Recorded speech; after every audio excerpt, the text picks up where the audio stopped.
And good afternoon, ladies and gentlemen. Welcome to Bowling Explained. I'm your host, Jason Thomas.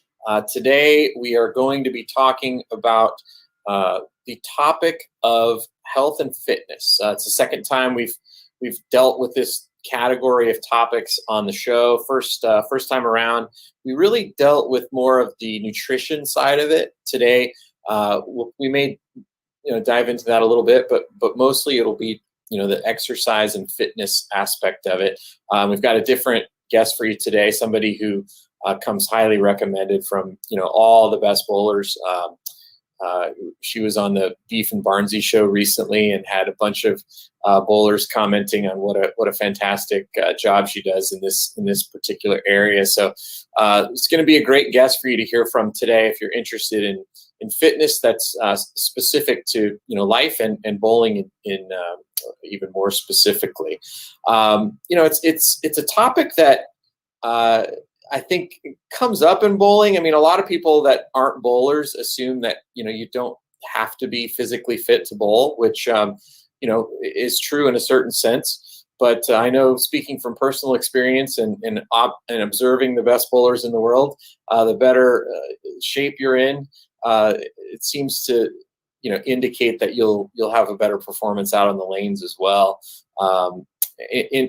Not only in the physical aspect of it, but also I think the mental aspect of it as well. We've had bowlers over the years who have been known for their fitness. Probably the first that comes to mind would be Amelotto Monicelli. He was somebody who was always very diligent about keeping his body in shape, and I think that's why he's had such a long career, and he's still one of the top players on the PBA 50 tour today, and I think he's still competitive in the PBA events as well. We're also going to talk about how to alleviate some of your injuries, or how to eliminate stress points in your game, and our guest today has a number of fantastic suggestions and exercises and ways of life that you can follow that'll help extend your own bowling career. Our guest is Heather Dorico. She's the 2010 Alberta E. Crow Star of Tomorrow recipient. She's been a member of the PWBA since 2015. She was one of the top collegiate bowlers in the country before she joined the PWBA. She's the founder of Bowling Sports Performance Institute, which was formerly known as BowlFit. You probably are aware of that name. You've probably heard that business. And she's an NSCA certified strength and conditioning specialist, a certified functional strength coach, a licensed massage therapist. She has a master's degree in kinesiology, which is the science of exercise. And she's also a writer for Bowling This Month. Let's bring her on now. Heather, how are you today? Hi, Jason. I'm good. How are you? I'm doing pretty well. My mouth's a little dry from that long list of credentials. And I just keep adding to it because I like to call myself a lifelong learner. I will never stop learning. So That's a great way to be, for sure. So first off, first time we've had you on the show. I mean, you're only the 7th guest, so it's a pretty new show. But what have you been up to since the start of the pandemic? A lot. I actually stayed really busy. I'm one of those people, I like to take and make the most of every situation. So I learned how to garden. Okay. I developed a little bit of a green thumb. I enjoyed it so much that we started a vegetable garden. Okay. So I did that. I dove a little bit more into a nutrition certification. So adding to the certifications there, just something else that I've been working a lot with my clients on that already, and I just wanted to dive deeper into that subject. What else did I do? I trained for a half marathon. Okay. Yep. That's actually, people don't realize that's a thing. They just think you sign up and you just go run 13 miles, but that's the worst way you can possibly do it. Yeah. My wife's a runner, so I don't know from personal experience, but I know from her experience. It's tough. I mean, I give kudos to runners. I actually hate running, but everyone's like, well, if you hate running, then why did you sign up for a half marathon? But I had a friend that wanted to do one, and I really wanted to support him in his fitness venture. And I actually had a lot going on. One, the pandemic had just started. Two, our dogs were diagnosed with heartworm right as the pandemic started. So I knew that they were going to have to rest and not be active for all of the months of summer. And one of my favorite things to do is go hiking with them. Okay. So I kind of decided half marathon training would be a good challenge that would keep me distracted and also keep me outside and like going to trails and doing the things that I like. So yeah. I actually have a funny related story to that. So my wife was training for a marathon, and she was taking our dogs with her on her training runs, and she was getting close to the end. So like you work up a little bit longer as you go. Like I think she was doing 18 miles that day. And she called me at about mile 15 and she said, "Hey, can you come pick up the dogs? They just stopped running. They're done." Oh no. Oh, what kind of dogs are they? They were mini schnauzers. And we actually still have one of them there. She's over 15 now. The other one passed away about a year and a half ago, but they were in shape, man. Yeah, that's a lot of miles. It is, yeah. So how did you get involved in fitness? Funny story. I was not athletic at all when I was growing up in high school. The only thing I really found that I was good at was bowling. But I was obsessed with trying to get better at bowling. And everything the coaches would tell me is, "Oh, you're going to be really good when you get a little bit bigger and a little bit stronger." And I was like, "Well, how do I get stronger?" I want that to happen now. So, yeah. So I actually joined our track and field team in high school, and I was terrible at everything. I still hated running then. So I decided to do the shot put and the disc. And I'm a petite frame, so I wasn't very good at that either. But I actually really loved going to practices and working out. Okay. And I would go to that. I hated going to the competitions, but I loved the training aspect of it. And that's when I got really interested in, how do other sports train for their sport? Right. And, what do bowlers need to do to get stronger for our sport? So when I started looking at colleges, the main thing I was looking at was college bowling teams and what college I wanted to go to and bowl for. I had a little backwards. You should know what you want to study first, but I just was looking at the college bowling teams and what bowling team I wanted to compete with. Yeah. And then I kind of figured out I want to do something in the realm of fitness, and I want to learn more about how to be healthy, how to get stronger. And so I went to Robert Morris University and did their bachelor's program in applied health sciences, which was very broad. So I kind of dove into a little bit of everything in the world of fitness. Okay. Now, I assume when you were getting interested in fitness with respect to, applying it to your bowling, there was probably a pretty big lack of information, would be my guess, right? Absolutely. Yeah. So how did you, go ahead. Yeah. I kind of just used myself as a guinea pig, to be honest. I was like, I don't see much out there, but, I'm assuming if I actually started with my upper body. I thought my upper body needed to get stronger because I was trying to get more ball speed. That was the big thing. I threw maybe 10, 11 miles per hour. And that was my thing in high school. And I wanted to get more ball speed. So I started doing all these push-ups all the time and all these upper body exercises. And then as I worked with more coaches, they kept telling me, you got to use your legs more. Yeah. And that's when I was like, okay, well, maybe if I get my legs stronger, that'll help. And it really wasn't until my master's program that I worked with the head strength and conditioning coach at the University of Central Missouri. And that's when I got to see what the other sports did in the training room. I got to see what the football players were doing, what basketball was doing. And that's when I was like, well, maybe if I train a little bit more like them, I'll actually get stronger. And that's when my physical game really started to develop more. Yeah. But I assume there were probably some things that maybe were good for your overall health, but maybe weren't all that helpful for bowling, correct? Sure. I mean, Yeah. I know I went through that myself. I have some personal examples. I had some injury issues, and I decided to, try to get in better shape. And I think I did overall get in better shape, but I think in some cases, you could even argue that it was worse for my bowling. The way that I worked on, different areas of my body were probably not even good for bowling. And actually, maybe even bowling would hurt my body more with the condition that I was in than it did before. Do you find that to be the case in some of the training that people do without maybe knowing what the right training for bowling might be? Definitely. I think there's so much information out there now. So people can Google, a workout for upper body, a workout for lower body. They can look on social media and follow certain people and just pick and choose these random workouts to do. And I think that's a lot of the problem is people don't know what to do, so they just do random things.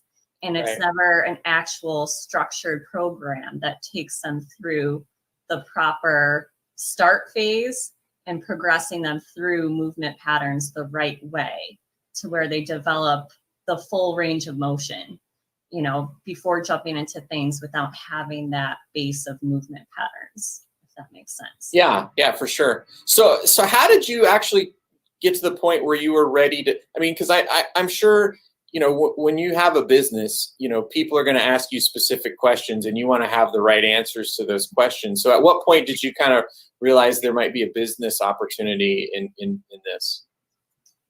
It was the end of that internship with that strength and conditioning coach that I was like, why is there's no program out there for bowlers to follow that incorporates this type of training that these other athletes do in other sports. And so I was like, well, I'll try to be the first, Yeah. I had this idea, and BowlFit was a domain that was available. Nobody had that trademarked yet. And I was like, all right, that sounds awesome. Let's just go with it. And I kind of had no idea it was going to take off, because for a while people would laugh at the idea of training and fitness for bowlers.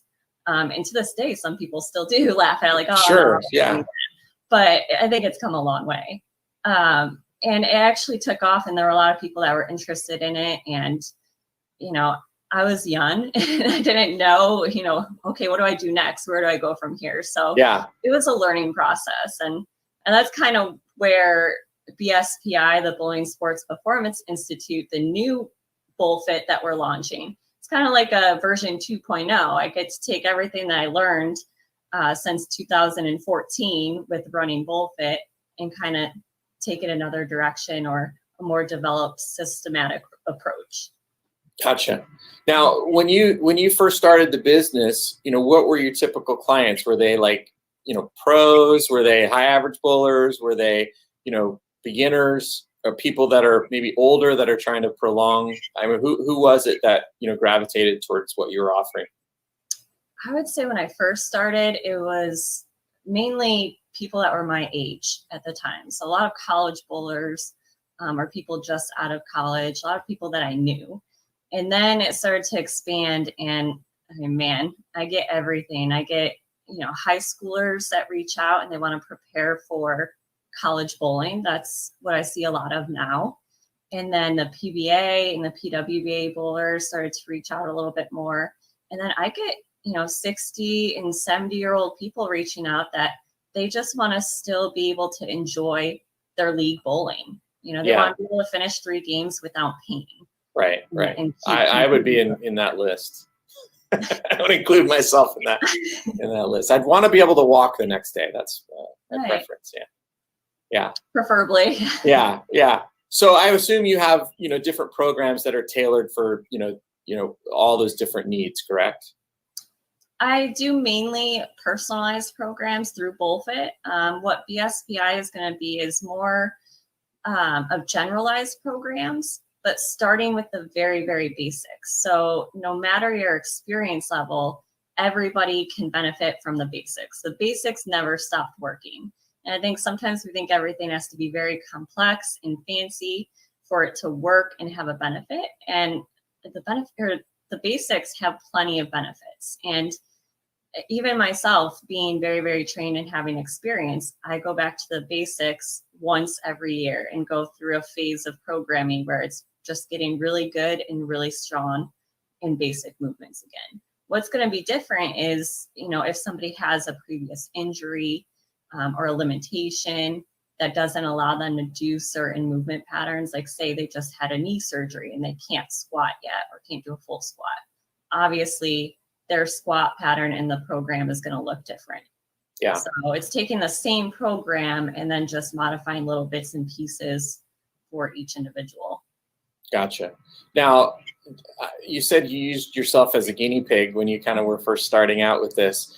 What are some of the areas of, exercises or what parts of your body did you focus on? And then how did that specifically help you improve your own bowling? Sure. Where I started to really benefit from my training was when I took a more functional strength training approach. So when I got my CFSC, Functional Strength Coach certification, it's really what we use to program for all athletes, right? Everybody needs to have these basic movement patterns to move well, just for life in general and for sport. So you can take, everybody should be doing some variation of a squat, some variation of a hip hinge, a push movement, a pull movement. Like all of these movements should be in everybody's program to build your body in a functional manner to have well-rounded strength. So when I started doing that and just programming functional strength training for myself in a very systemic way, that's when I started to really benefit the most. And when I started to lift heavier, actually. A lot of people are afraid to lift heavy. But once you develop and are good at all of the movement patterns, you really do have to start loading your body and challenging yourself in another way. And you can build intensity with more weight. That's one of the things that I think people need to remember. You could do body weight exercises and use the light weights, but at some point, hopefully that should become easy. And then you've got to increase the weights. Yeah. I mean, in my experience, I've seen a lot of people, myself included, who actually are going the other way. Like we start with too much weight, and then we hurt ourselves, and then we either quit or. So is that a problem that you run into as well? People overdoing it? Yeah, I mean, there's both sides of it. There's people that are afraid to lift heavier weights, and people that are. I think some people think if it's too easy, they're not benefiting from it. Yeah. And you have to realize that not every workout needs to drain your body completely. You don't have to leave every gym session feeling like you're going to die. How is that even motivating? You're not going if you feel miserable and can't walk for 4 days. So it's understanding that some days it's okay if your workout is a little bit easier, you're still going to benefit from it. And that allows you to work up to those heavier weights and have the recovery time in between. Yeah. Now, I know there's some people who insist that they have to work out every day. There are others that say they don't have time to work out at all. And then you read other things where people, 2 or 3 times a week, that should be enough. Do you have any hard and fast recommendation on that? Or is it just basically specific to the person's needs? I think one of my favorite quotes is rest is part of your training. You have to look at it as part of your training. It's another training day. You need rest days to really allow your body to fully recover. Does that mean you have to be a total couch potato and do absolutely nothing that day? No. I mean, you could go for a walk, you could do some yoga or some stretching, and but it takes time to understand and learn about your body. You can benefit a ton from 2 days a week, and then you'll start to notice there's less and less muscle soreness, or you might feel like you're plateauing. Then you need to add more frequency, add another day in, and then do 3 days a week. So, I mean, and it depends on how it fits your lifestyle and your schedule. So if you're a busy parent, maybe working out every day isn't feasible, and that's okay. You can get plenty out of doing an hour, 3 days a week, as long as it's a quality program that's progressing you in the right way. Right. And I assume it's tied to your goals. Like, a bodybuilder is going to be needing to maybe work out every day, but a stay-at-home mom or someone like me who sits at a desk from 9 to 5. Different goals there, right? Yeah. So, what are some of the differences between? I read an article that you wrote about strength training versus conditioning, and I thought it was kind of an interesting distinction. What are the differences between the two terms? So strength training, it's okay to have rest between your sets. That's the biggest thing. Is usually you're working up towards using more external loads. So you're using bands, you're using dumbbells, kettlebells, barbells, and adding more weight. And as you're increasing intensity with strength training, you want to allow even more rest time, because the energy systems that you're working need more rest to fully recover and put forth more power and strength and force into the next set. Conditioning typically is much less rest. It can be strength training just at a faster pace without rest, and it gets your heart rate up really high. Yeah. Right. So conditioning is the stuff that gets your heart rate really high, your high intensity intervals, your boot camp stuff, your running, circuit training, cycling, sprinting, all of that stuff. That's more conditioning. Gotcha. And which of the two do you think are more applicable to bowling specific training, or are they both? I think both. Conditioning is overall important for heart health and just having more energy and stamina throughout the day. So it can help you when you have those long tournaments to have more energy at the end of the day if you have more endurance from conditioning. But strength training is that is the main course, right? Everything else should be a side dish. But your strength training, I like to say that's your steak and potatoes. Like that is, the meat of what you should be doing in the primary focus. Everything else should be extra. So if you're limited on time, you should focus on the strength training. And then when you have more time, add in the other stuff. Gotcha. Now, I was just watching the PBA World Series of Bowling this week, and it's always fun to watch. But those players, they just do things that they're almost seem superhuman. Some of the positions that their bodies get into. EJ Tackett, with the long swing and the cupping and uncupping, and Jason Belmonte with his body turn. Right. It's just amazing. But how much of that is strength versus flexibility? It's a good combination of both. I mean, mobility and flexibility is so important. There's a good amount of separation of the shoulders in a bowling swing. And I know it gets so played out, but the comparison to golf is so relevant. And that was another thing I picked up this summer, golf. Okay. I started to learn. I finally was like, all right, let me try this. Thing goes all the time. And it was a joke growing up as a kid. My parents always said, never let her go golfing, because we went miniature golfing one time. I think I was like 6 or 7 years old. Uh-huh. And my mom came up to try to help me. We were just, it was putt-putt.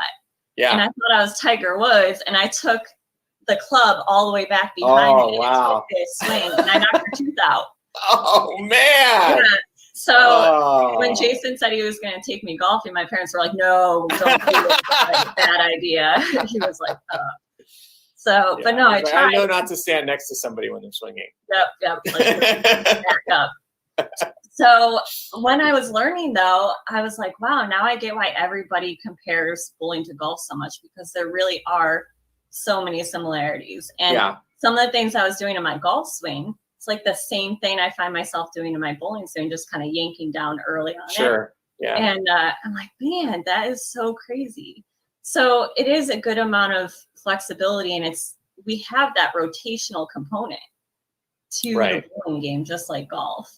And that's where you've got to be careful with the strength training and not just dive into any random program that, especially if it's tailored more towards bodybuilding and you're not actually learning the movements correctly and going through the full ranges of motion. You really want to develop that first, because when you do a quality strength training program, your mobility and flexibility should actually get better. Right. Yeah, it's interesting because we're talking about golf, and we just had the U.S. Open golf tournament happen recently, and Bryson DeChambeau won. And it seems like he's made a very strong commitment to strength training. I don't know how much, flexibility training that he works into that, but, some people were arguing, that this is not the way to play golf. This is not going to help him. And then he went out and proved them all wrong by winning. But do you think there are you just said that bowling and golf have a lot of similarities, but like EJ Tackett's not a big giant guy. If he were to, start lifting weights and gain 40 pounds, could he actually even be better and more powerful than he is now, assuming he retains the flexibility? Or would that not be something you would even recommend to somebody like that? I don't know that it would affect his game to this point that much, but what it will help is your body's durability, your resistance to injuries. So the issue with mobility and flexibility, everyone wants to stay mobile and flexible, but they end up doing more and more stretching, and then they fear the strength training. And if you stretch too much, your muscles are like a rubber band. You don't want to overstretch them when really what they might need is more movement and activation and strengthening to actually not be so tight. So I think that trying to think back this train up a little bit to where I'm going with this. Yeah. You want to work on mobility, but you also think of your shoulder joint. It is the most mobile joint in the body, right?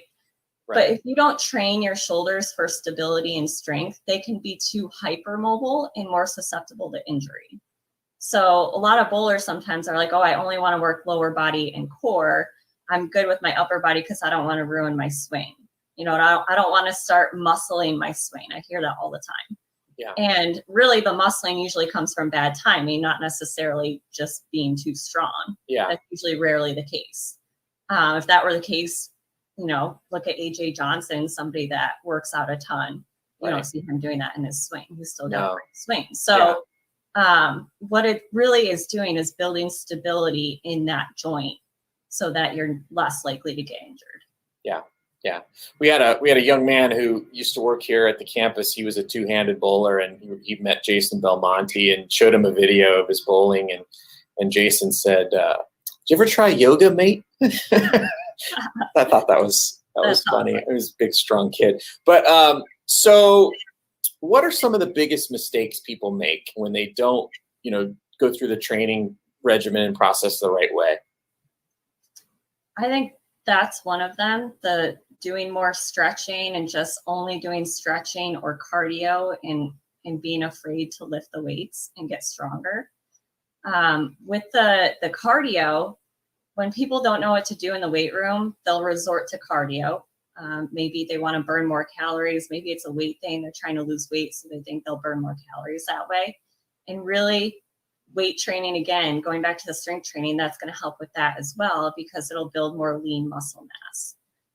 The running is really high impact on your joints.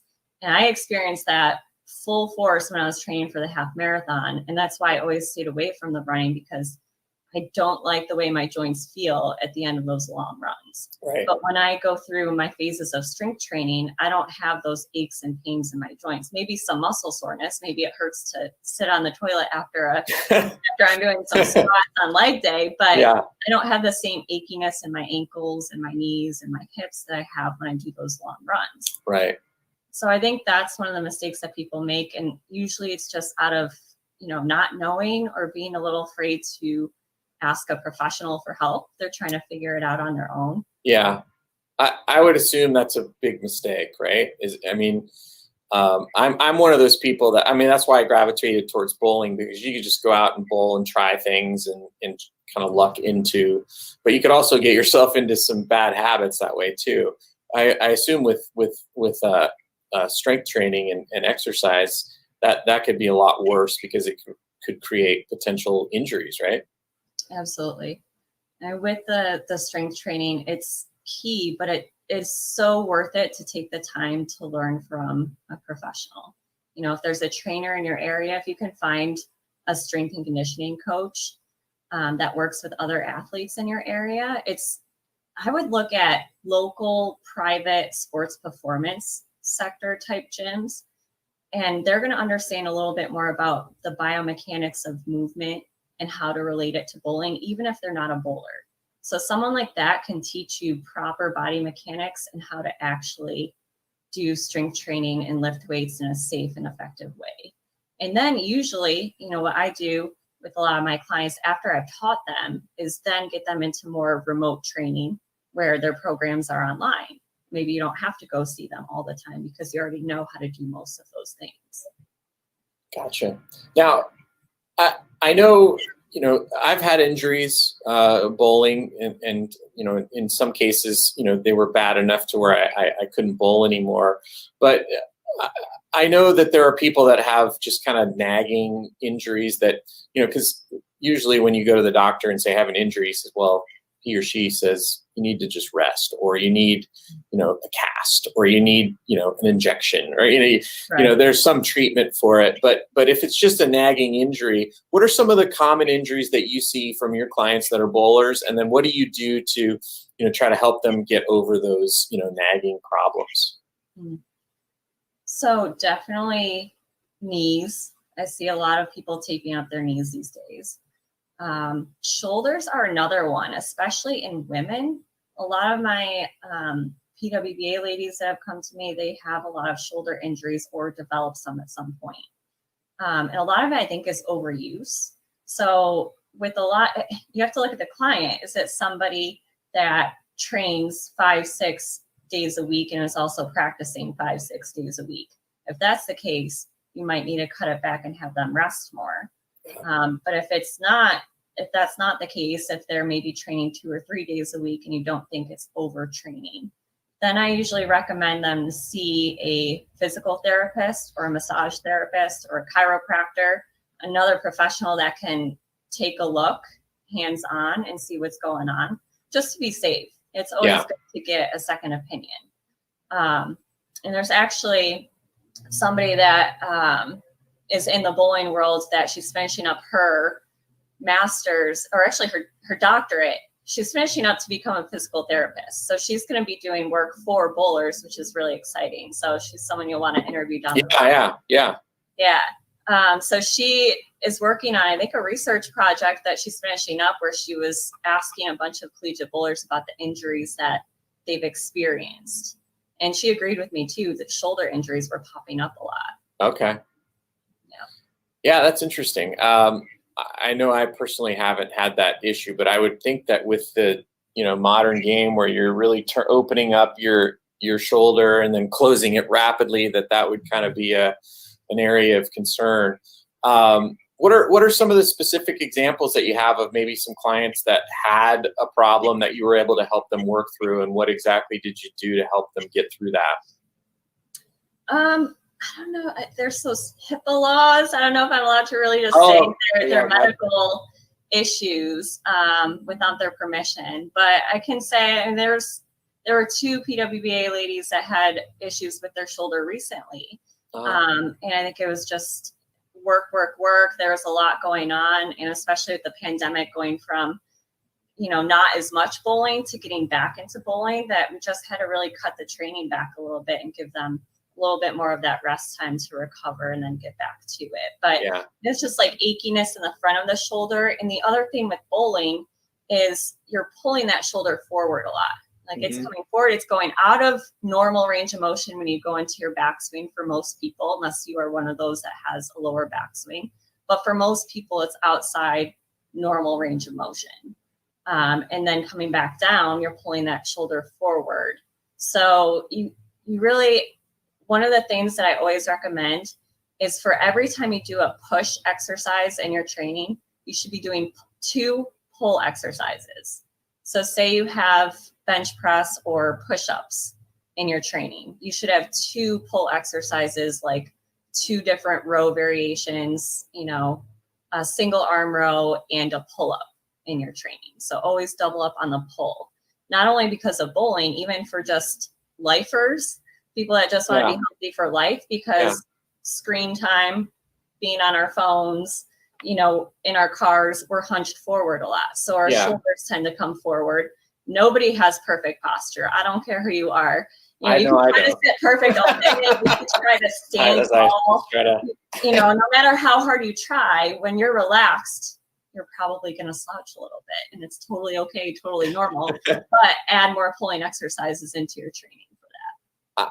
I do believe that was one of my problems specifically when I was trying to work out and get around some of these injuries. I know there were parts of my body that were becoming stronger, but then the other side of it wasn't equally strong. And so it was creating injuries or soreness or, in particular, I had a back problem because I had strengthened the back parts of my legs, but I didn't spend an equal amount of time on the front.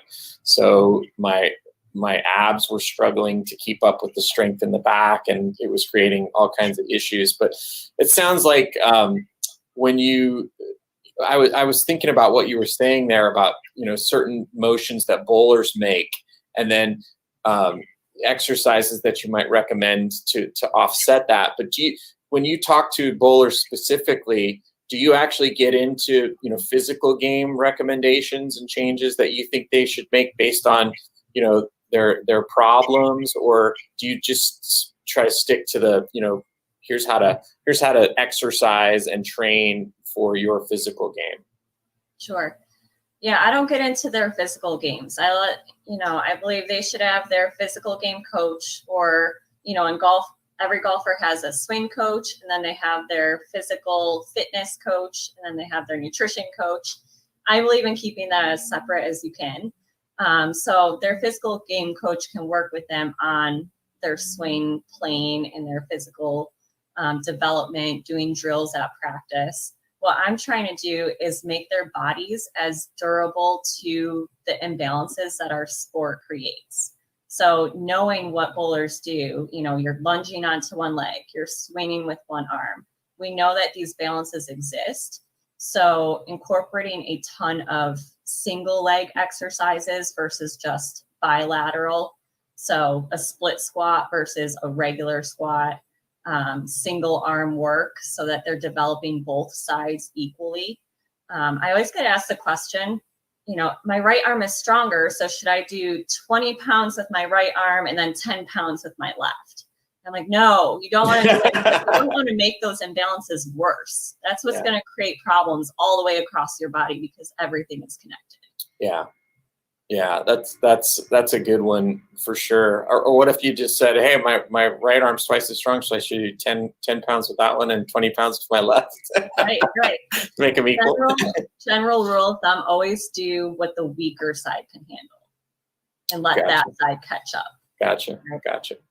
So you talked about how you're adding, a nutritional certification to, all of the other things that you're doing. Talk a little bit about the importance of. I know this was something that I did wrong when I was exercising. My diet didn't match what my goals were, physically. And so I think that defeated some of the exercise training that I was doing. But talk a little bit about the importance of nutrition to, specific fitness goals. Yeah, absolutely. I mean, you can't out-train a bad diet, no matter how hard you try. You can't. I still have this argument with my boyfriend all the time because he'll be like, oh, well, he likes Chick-fil-A. So I had my Chick-fil-A today, or, I had my sweet tea. But I worked out for an hour, so it's fine, right? And I'm like, yeah, it doesn't work like that, really. The more active you are, yes, you need way more calories. So sometimes little things here and there, they don't matter as much because your body needs those calories. And I see it both ways. So, somebody that wants to, this is what I see a lot of, somebody that wants to lose weight, but they're also training very hard. And they're restricting their calories too much and not eating enough. I see that a lot, to where they're not really developing their muscles the way they could. They're not recovering very well. They're really sore. Their body isn't getting the nutrition that it needs for that training to really be as effective as they want. And then the scale doesn't move. And it doesn't make sense because you would think, well, if you're not eating as many calories and you're exercising more, the scale should move. I should be losing weight. But if your body doesn't get what it needs, the scale is not going to move as much. Yeah, I think that's a very important distinction. I know in my personal experience, when I was trying to, work out and get stronger, I feel like I was getting stronger, but I still had fat that shouldn't have been there based on how much I was exercising. And then I also was having trouble building muscle mass. So all these, and I never rested either. So I was just making a lot of mistakes. But how do you get that across to somebody when they come in and say, "Hey, this is my goal." How do you, what are the recommendations that you make based on the goals that they give you? So I usually start clients with a nutrition packet where I do a bunch of calculations based on their activity level, based on what they're doing throughout the day and their exercise activity. So combining both of those. So say they're exercising intensely 3 or 4 days a week, but they sit at a desk all day long. So you have to take that into account. So I have a whole bunch of calculations that I'll do, plug some numbers in, and I get a baseline for about how much protein, how many carbs, and how many fats should you be having per day. It'll give you an estimate for calories as well, but I always say, don't worry so much about the calories. I think people get too wrapped up in the calories. Pay attention to how you're balancing your meals out. And most people, more often than not, I don't know if you found this, but they're not getting enough protein. So I know in my case that's true for sure. Yeah. Yeah. Usually people have to increase the protein and decrease the carbs. And that's where people got wrapped up in carbs are bad. I've got to go keto. And it's not that carbs are bad for you. You need carbs, especially when it comes to weight training. It's really beneficial to have carbs prior to strength training. But most people are having too many of the carbs or too many of the fats and not enough of the protein. So it's just adjusting and balancing that out a little bit. So most of my clients, I have them track in an app or write a diary and track that way. And just even if you track for 1 month, you're going to learn so much about what you're putting into your body and how to balance it out better. So it's so worth it to do. Yeah, for sure. I know when we had Valerie on the show, that was something that, I was very surprised about, was just, the importance of balancing, the types of food that you're eating to what your specific goals are. So that's very interesting. We didn't really talk about on the show, the training aspect of that. But I think you see these articles about like Michael Phelps, and he's eating, these 10,000 calorie a day things. And you just think, oh, well, he's exercising a lot, so he can eat whatever he wants. But I'm sure there's a lot of thought going into, specifically what exactly he's eating within those 10,000 calories, right? Absolutely. I mean, you can still, at 10,000 calories, he's probably still having some cookies or Chipotle, I'm sure. The quality of calories matters for how you feel overall. But you still got to get those calories in. I just posted something on my Instagram yesterday about this because I had post-workout snacks with me. I had a banana and I had a protein bar. Well, one of the athletes I was training at the college I work at, we did shuttles, which are brutal, and she wasn't feeling too good at the end of them. So I asked her and she said, I haven't had much to eat today. I'm just really nauseous. And I'm like, do you have anything with you? And she said, no. And I'm like, I'm going to run in my car and I'm going to grab you a banana and a protein bar. So I gave it to her and I did my workout and I didn't have my post-workout snacks. So I had to stop at a gas station and I ended up with one of those chocolate protein drinks. When I looked at the label, it had a lot of protein, but it was only 9 grams of carbs.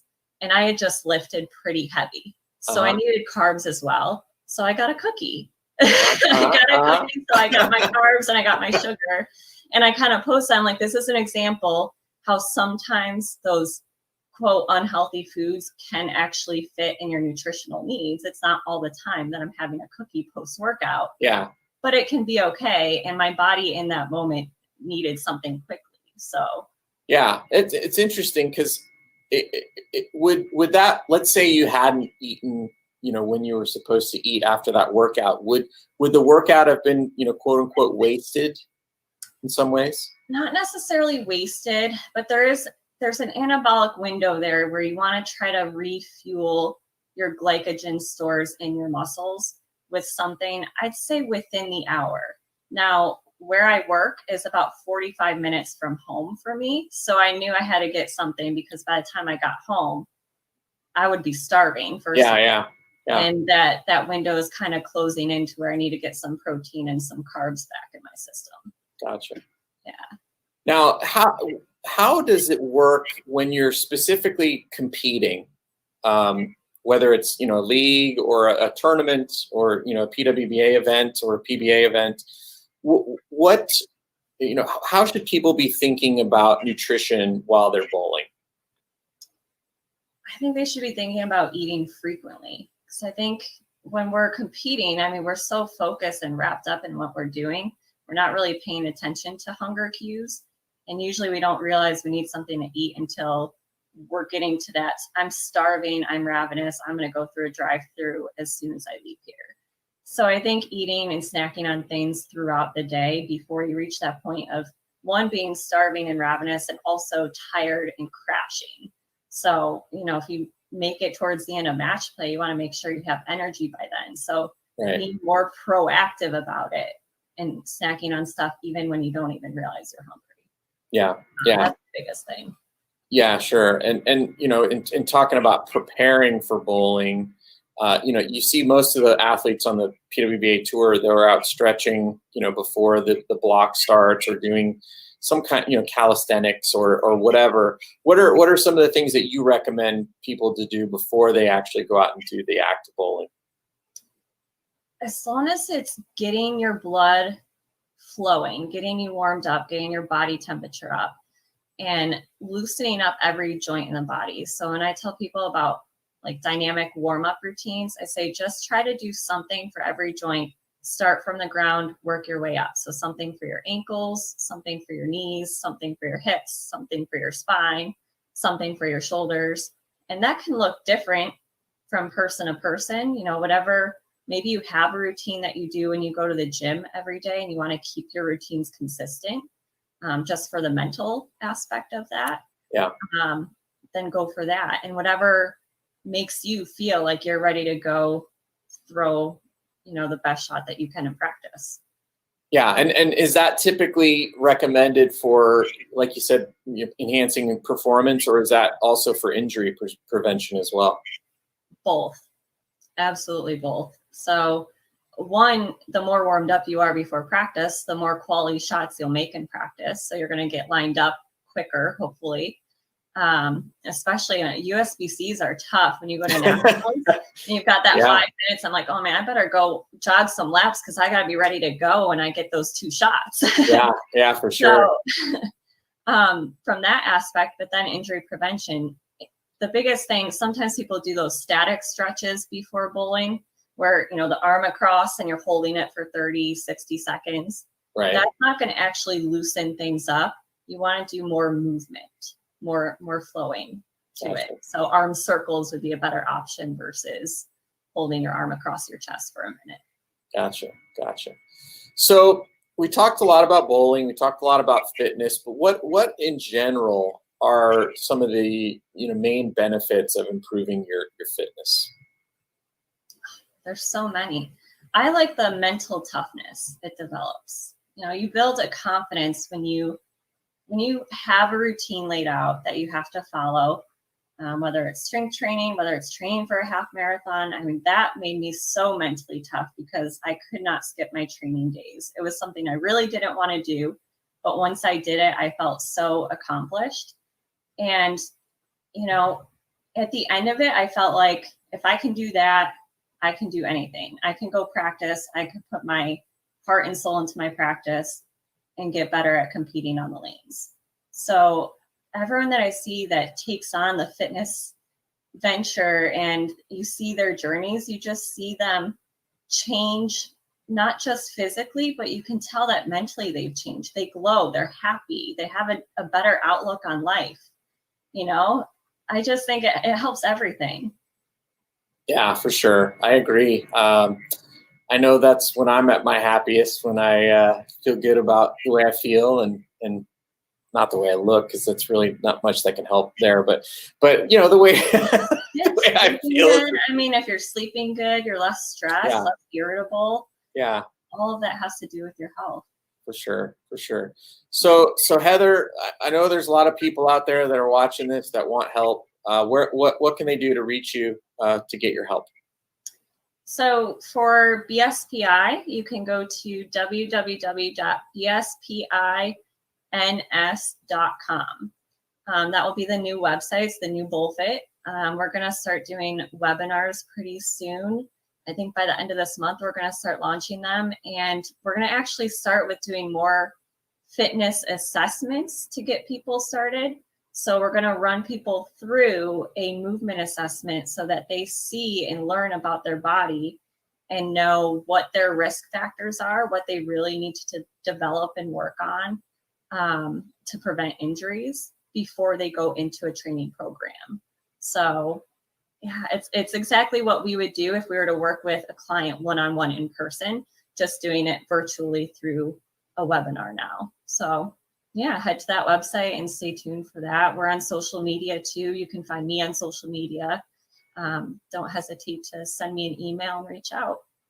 Awesome. Well, I know you're out there helping a lot of people, and you came very highly recommended. I mean, I've known you for a long time, but a lot of other players who you've helped have said, "Man, you got to have Heather on the show. She helps so many people." And so it was nice to have you on and be able to talk to a wider audience here today. But yeah, good luck with everything you're doing. I'm sure we'll have you on the show again soon. We'll maybe dive into some of those areas a little more specifically. But thanks for coming on today. I really appreciate your time. Absolutely. Thank you for having me. It's been fun, and it's good to chat with you. It's been forever. I know. To see each other. So I know. It's coming soon. I know. Hopefully, yeah.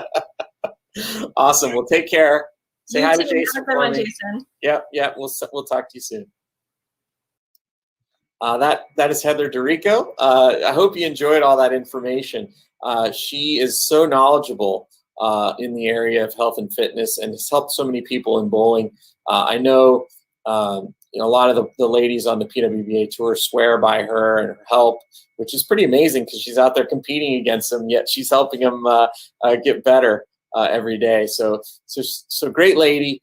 We will have her on the show again for sure. If you have any questions or comments, please post them in the links below.